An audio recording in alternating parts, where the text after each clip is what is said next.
Magandang hapon sa inyong lahat. Ito po si Herbert Curia, author-promoter ng Bible Lives Promotions. Kakibat ang ating pananalig sa ating banal na Panginoon Diyos, banal na Panginoon sa Kristo at gabay ng kaliwan ng Kalibatan Santa Maria, ay ating po ay binabahagi sa inyo sa linggong ito. Ang mensahe ng ating banal na Panginoon Diyos. Ang tema ng mensahe ng ating banal na Panginoon Diyos ay ang matuwid na komunikasyon ay kapayapaan. Ngayon po ay babasahin ko sa inyo ang mga mensaheng ito mula po sa Bagong Tipan o Mabuting Balita ng paghahari ng ating banal na Panginoon Diyos sa pamamagitan ng ating banal na Panginoong Hesus Kristo. Yan. At ayon po dito sa mga taga-Epeso, Kabanata 4, talatang 26 hanggang 27, 31 at 32. Ito po yung mensahe. Kung kayo may magagalit, iwasan ninyong kayo'y magkasala. Agad ninyong pawiin sa kalooban ng galit. Huwag ninyong bigyan ng pagkakataon ng dyablo.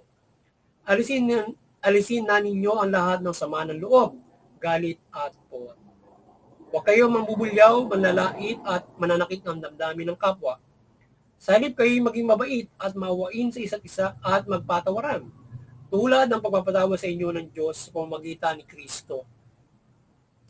Pagpatuloy po natin sa mga taga-Pilipos, Kabanata 4, talatang 8, hanggang 9. Ito po ang mensahe.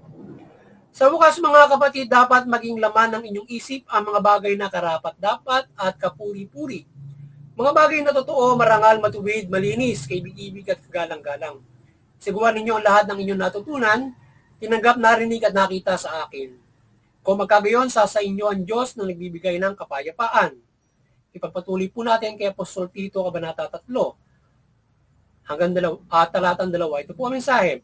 Pagbawalan mo silang magsalita ng masama kaninuman. Kailangan sila'y maunawain, mahinahon at maibigin sa kapayapaan. Pagpatuloy po natin kay Apostol Santiago, Kabanata 3, talatang 8 hanggang 10. Ito po ang mensahe. Ngunit walang tao nakasusupil sa dila. Ito'y napakasama at walang tigil. Puno ng kamandag na nakamamatay. Ito ang ginagamit natin sa pagpupuri sa ating Panginoon at Ama. At ito rin ang ginagamit natin sa pag-alimura sa tao na nilalang na kalarawan ng Diyos. Sa isang bibig nagagaling ang pagpupuri at pag-alimura, ngunit hindi ito dapat mangyari, mga kapatid.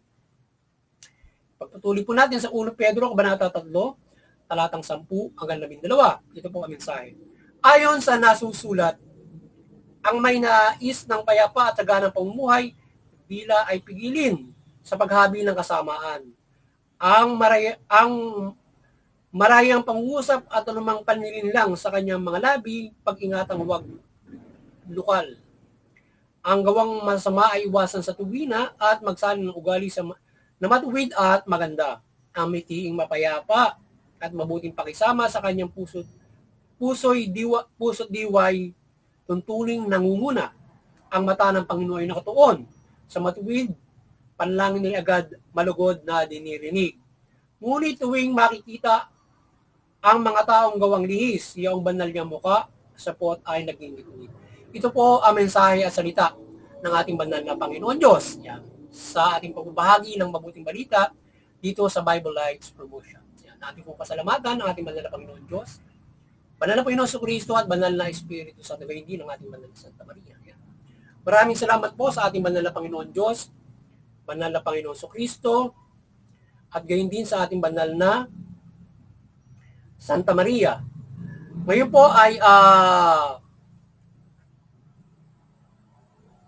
paliliwanag ko po sa inyo ang mga mensaheng ito. Mula po dito sa tema na ang matuwid na komunikasyon ay kapayapaan. Yan. Nais pong ipabatid sa atin ng ating banal na Panginoon Diyos kung paano tayo ibabatid sa atin ng Diyos at gabayan tayo sa lahat, lalo-lalo sa pamahalaan na tayo ay magkaroon ng isang ang komunikasyon ay kapayapaan. Kaya tayo ay maging hubog kung paano tayo makikipag-usap, makikipag-communicate sa ating kapwa-tao, sa isang kausap mo o sa bawat marami, sa bayan, sa isang kausap, pamilya, etc. So ngayon ay anais ng banal na Panginoon Diyos kung paano tayo makikiharap. Dapat, sabi niya, ay tayo ay dapat ay hindi nagsasalita ng masama sa ating pakikipag-usap. Huwag tayong mapanlinlang sa ating pakikipag-usap, maging makatotohanan tayo.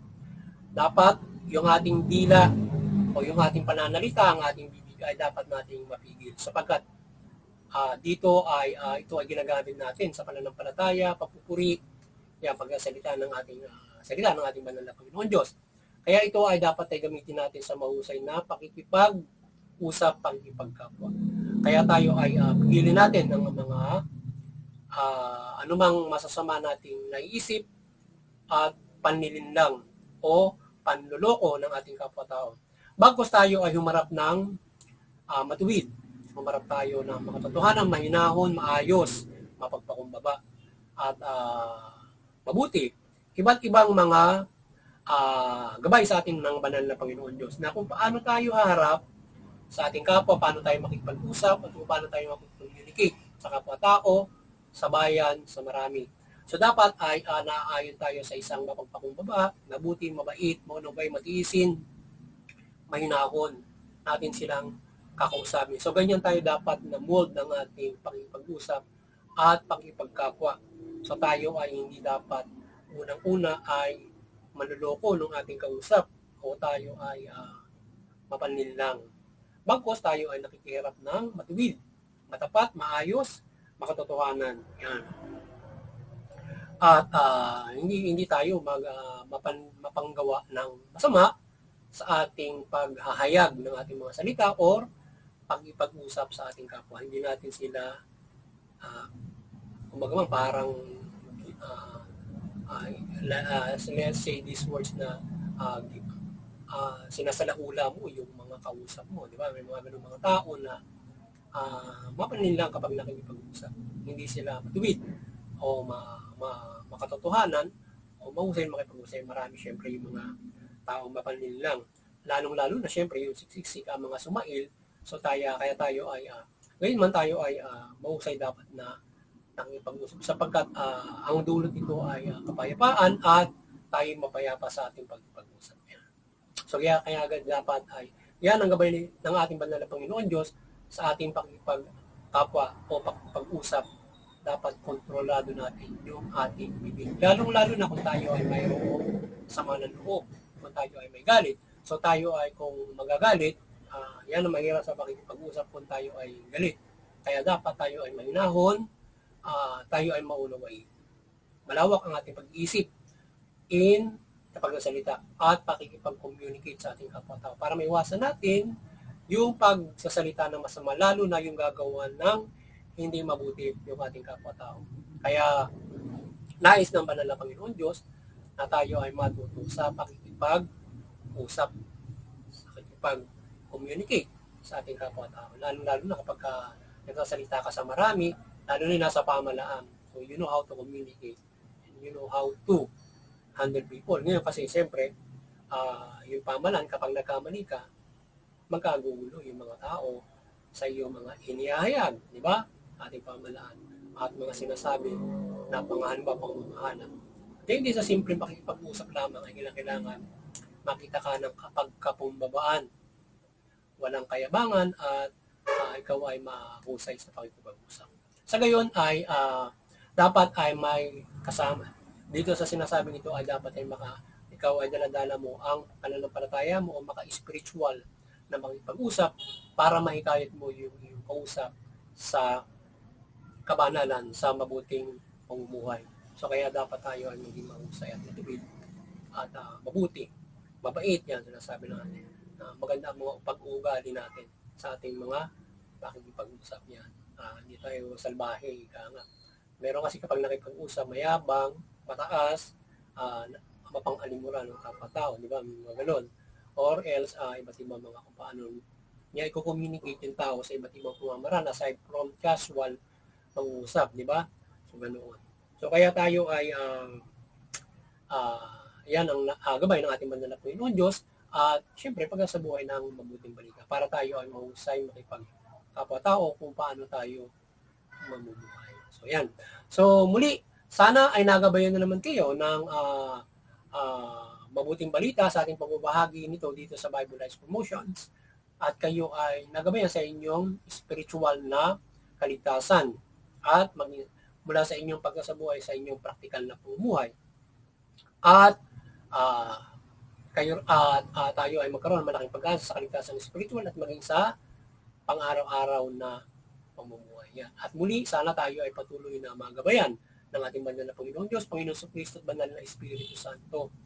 At siyempre mula sa banal na Santa Maria ng kanyang pagmimilagro at kaliwanagan. Tayo ay kanyang magabayan at patuloy kayong mahikayat sa pagtalima ng mabuting balita.